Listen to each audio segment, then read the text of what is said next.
Hello everyone, once again you are welcome. So we are here and still updating you on what is going on in the country right now. So as you can see from the headline, it is not news anymore that Mr. Peter Obi, the former presidential candidate of the Labour Party, has defected to ADC. As we speak, Peter Obi is now a full member of ADC. And you know how it has always been. When he joined the Labour Party during the general election in 2023 actually turned around, and Labour Party had huge support from Nigerians just because Peter Obi joined Labour Party. So now that Peter Obi has decided to join ADC, we are still going to see what will be the outcome of him defecting or decamping from Labour Party to ADC. Yeah, now another problem here is that Atiku is also a member of ADC. So I don't know how the both of them will come into agreement that Peter Obi will be able to get the ticket as representing the party as president. And you know, before Peter Obi joined, a lot of other politicians actually joined ADC. Rumors are going around that Peter Obi is going to surrender or is going to hand over to Peter Obi, which for me, that would have been the best idea for Atiku to maybe hand over to Peter Obi and pull in a support if they actually want the best for Nigerians. Because in as much as Atiku was not able to win election in 2023, it might be still difficult for him to win election this time around. So let's see what's going to be the outcome. So in this video, I want to allow you to listen to what Peter Obi said during this occasion, during this event some days ago.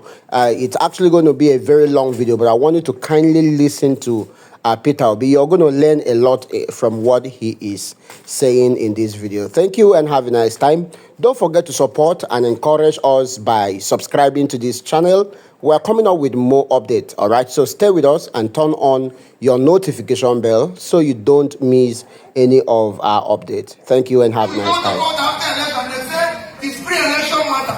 We have pre-election situation now to verify everybody who wants to contest the election for Nigeria. And we must follow that. Our commitment is about Nigeria. In all my thought and everything, we are committed to a better Nigeria, and we found all the studies that we have followed religiously. And I'm going to mention a few to tell you why it is important what we are doing here today and why we must follow it, and know that two things are critical if we are going to turn around Nigeria. We must stay united. Nigeria today is not united.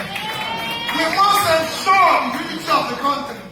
We must ensure we have competent leadership. I have followed by studies of where we have conflict, where we have strife, where there's disunity, and where there's unity, and what it brought about. Because of it, I've read several books in it, but I'm going to cite one which Professor Tommy knows very well.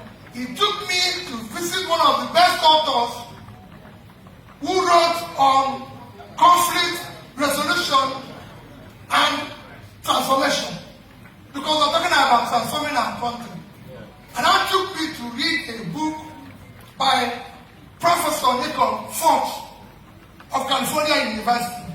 And after reading that book, met with him alongside Professor Tony, and after listening to him, I decided, for the interest of what happened in Rwanda, to visit Rwanda. And sat down, had the opportunity of sitting down with Paul Kagame to listen what he did in reconciling and transforming that society, which showed me hope that it can happen here. And what he did, to look at what he did, it is evidence. And in 1995, if you look at it, the GDP per capita of Rwanda is $227. Today, a growth of over 500%. While our own country, in 1995, the GDP per capita of 1,225, today we are below 1,000. 30 years after, for the giant of Africa. We cannot continue this way. Our people are in pain. That is why we are coming to talk about how do we unify our country. Following that particular visit and the differential showing the development of this country, I decided to go further. That took me to read another book, Growing Apart, which is a book about Indonesia and Nigeria. Indonesia and Nigeria have the same similarity in population, high population, cultural, economic structure, everything. However, after reading that book, I decided I'm going to take a tour of the United States to meet with Professor Louis personally.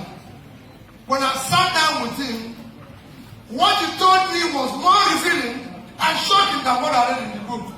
And I decided to take a trip to Indonesia to see what they did.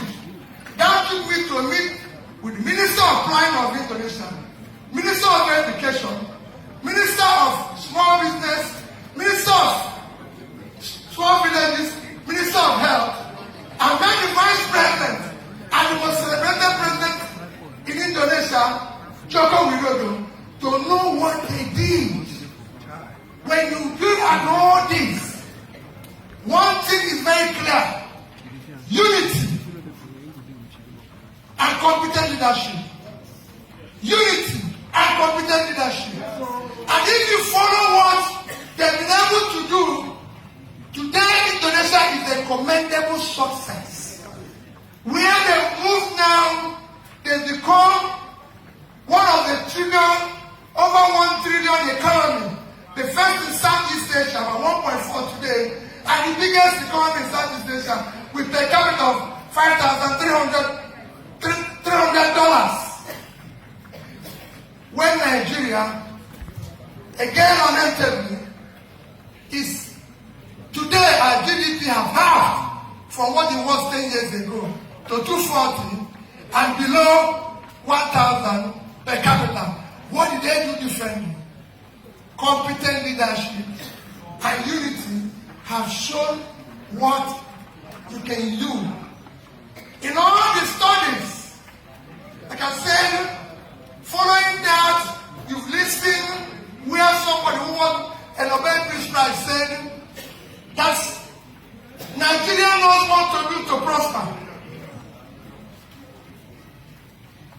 The 2024 Nobel Peace Prize winner in economics said Nigeria knows what to do to prosper, but refuses to do it. Professor James Robinson of Chicago University. I spent 3 hours with him in Chicago University to listen about what he has to say.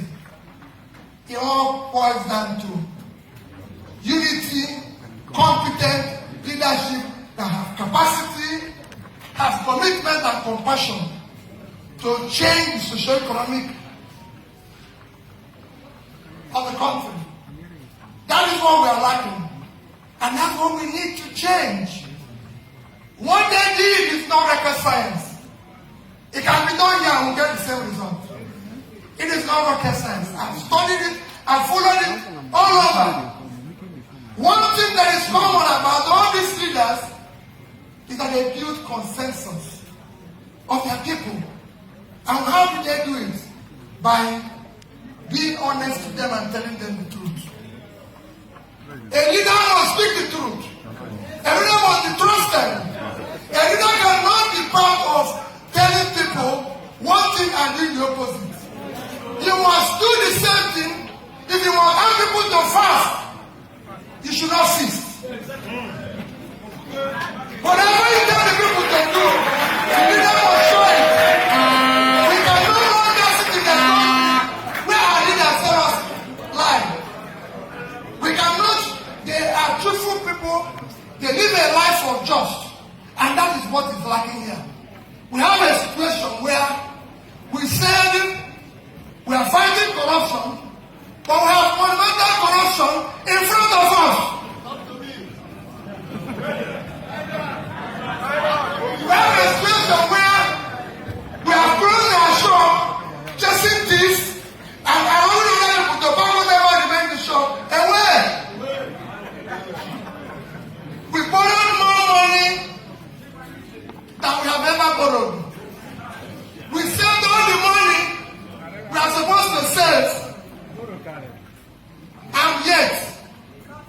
people are dying of hunger. There's insecurity. Nigeria has never seen this level of insecurity. We have never seen this level of hunger. We never seen this level of division, where our country is so divided that we are at point of hating each other. I have traveled all over the place. And my appeal to all of us, to those who are visiting us, that we must come together united to be able to fight this. We can no longer allow those by dividing us. We can no longer allow those who live by making us poor. Nigeria is not a poor country. We are looted into poverty, and we must stop that looting. Nigerians are not lazy people. We've been betrayed. Nigeria, we can no longer continue rewarding criminals. We can no longer allow normalizing what is not normal. We must then change it. And to change it, we must come with unity of purpose. We are now talking about tax regime. How can you, everybody who knows about physical policy knows that tax is a social contract. A social contract that when you empower your people, they become more productive and they pay you more tax. How can you tax people who are unemployed? We have 130 million people living in multinational poverty. We have 80 million Nigerians, young Nigerians who are unemployed, and you're talking about tax. You can't grow revenue when people are starving. You cannot grow revenue by throwing people into poverty. You must grow revenue. It's a bank account. You must pay in before withdrawal. These people are withdrawing without paying anything in. That must stop. And all of us here have a destiny to be part of that. To be part of that challenge. That's why we're here. We can't just say we are joining party. Why are we joining party? Are we joining party to continue the same criminality? Are we joining party to change that? We have got a mix, a crime scene. We are not called fantastically corrupt. We are not called disgraced nation. We now use everything. And I have gone round the whole state. I've been to IDP camps in Benue, in Plateau, in places where those who are in government fear to go, or even fail to acknowledge publicly, denying it. I've been there. I see the people's pain. I see their pain all over. So we must turn around our country. God gave us everything. No country in the world that I can imagine that have what Nigeria has today. How can we be hungry? A country of 923,000 square kilometers. Today we are importing rice. Because they're telling you rice is cheaper. We are importing the rice that makes our rice cheaper. From another country, killing our farmers. Where we should be doing it. Tiny country like Bangladesh. Bangladesh, a country with about 1/6 of our size, high population as we are, is producing 10 times what we are producing. In fact, we can compare Bangladesh with our two biggest states. Bangladesh is less than 150,000 square kilometers of land. Our two biggest states, Niger 76.3 and Borno 70.8, is about the size of Bangladesh. And we have a population of 171 million. Yet they are producing 10 times the amount of rice we produce. That is unacceptable. We must change this. And that is why we are coming to say that we want to start on around the country from consumption to production. A new Nigeria is possible. We can create that what is there. So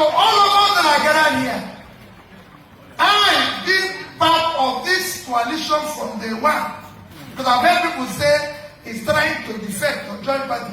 I was part of this coalition from day one. So people know I was part of it when it was being discussed. I was part of it when it was launched. I am saying that we are now calling, I thank all my leaders that are gathered here. You must have leaders. If you must be seen as a leader tomorrow, have leaders here. Actually, them why is here. Opposition the world is here. Some MP is here.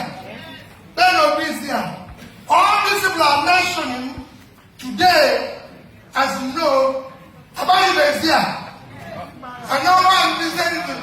These are people who are my senior in age, in politics, in everything. And I thank them that we say we'll be a family. We are not going to be a family of crime. We are not going to be a family to deprive other people. We are going to be a family of change. A family that will create new Nigeria. That is what the family is all about. We've watched people tell us story in midst of plenty and we're hungry. So we have all come together and to ensure that we become fully member of this coalition of ADC led by the distinguished senator David Mark. That is what we came together. We will in the coming months be able to tell you what this coalition has that is different from what is happening today. Because we will show the difference. That is why you are seeing from Osubo to Tommy, they can't be a prophet among us. They know what prophets are suffering today. So their prophecy must come with new ideas. We want to be able to change the country. And we are not just on ourselves going into ADC. We are also begging other people from other political parties. All the opposition must come together for the sake of Nigeria. Whether you are PDP, NPP, or any other party, we are faced with the essential threat which we must all fight for the sake of our children. A new Nigeria, productive, all-inclusive, united Nigeria, where we will see each other as love, where we will turn around the economy, starting from agriculture and manufacturing. The empty lands of the north must be cultivated. While the factories in the southern part of the country must now function, be employing people. Thank you. May God Almighty. We must now do that and ensure that we will now talk about how we are going to create wealth based on proper physical policy that creates wealth by ensuring that we enrich the people. So we can earn more. Those 80 million Nigerian youths, we want to give them a hope to drive everything. One of the things I learned in Indonesia is that 95% of the employment comes from small businesses. And they were mainly youths. I went everywhere to see what they are doing. And it can be done in Nigeria. Imagine when we empower 80 million youths. And those 80 million youths either employ themselves or add one more person. We won't talk about unemployment in this country. That's what we are doing. And we have people, senators here, dignitaries here. Look at, we have Oslobu here. He has been advising on economy. We want the entire advice to work on it. We look at them, there's so many of you that are gathered here. Let us come as a family under the ADC coalition led by David Mark to turn around the Nigerian country, to stop this lamentation, to stop this crime, to make sure that people in ID camp go back to their houses, go back to their farms, up hungry. Thank you and God bless all of you.